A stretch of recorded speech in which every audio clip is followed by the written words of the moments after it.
বন্ধুরা, আমরা নিউটনের গতির প্রথম সূত্রের উপর আবার এক্সপ্লেন করবো। এজন্য আমরা নিয়েছি একটি আলু এবং একটি স্ক্রুড্রাইভার। তো আমরা স্ক্রুড্রাইভারকে আলুর উপরে একটু বসাই।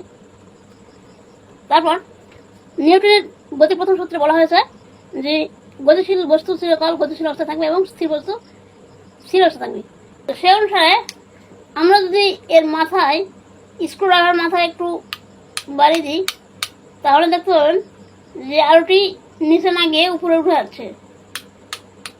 দেখতে পাচ্ছেন যে আলুটি নিচে পড়ে না গিয়ে উপরে উঠে যাচ্ছে, কারণ আলুটি হচ্ছে স্থির বস্তু এবং এটা হচ্ছে স্ক্রুড্রাইভারটি হচ্ছে গতিশীল বস্তু।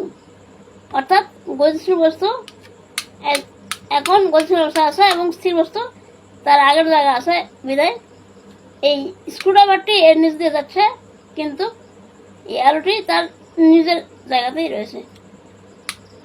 দেখতে পাচ্ছেন যে সুন্দরভাবে উঠে গেল। আমরা আবারও যদি একটু ট্রাই করি, দেখেন আলু হচ্ছে স্থির বস্তু আর স্ক্রুড্রাইভার হচ্ছে গতিশীল বস্তু। দেখতে পাচ্ছেন অনেক সুন্দরভাবে এইটি উঠে গেল। তো বন্ধুরা, ভিডিওটি কেমন লাগলো অবশ্যই কমেন্টে জানাবেন এবং ভিডিওটি কে কোথা থেকে দেখছিলেন সেটা কমেন্টে জানাবেন। আর পাশাপাশি আমার ইউটিউব চ্যানেল ফকির মিনি টেক সাবস্ক্রাইব করে দেবেন। ধন্যবাদ সবাইকে।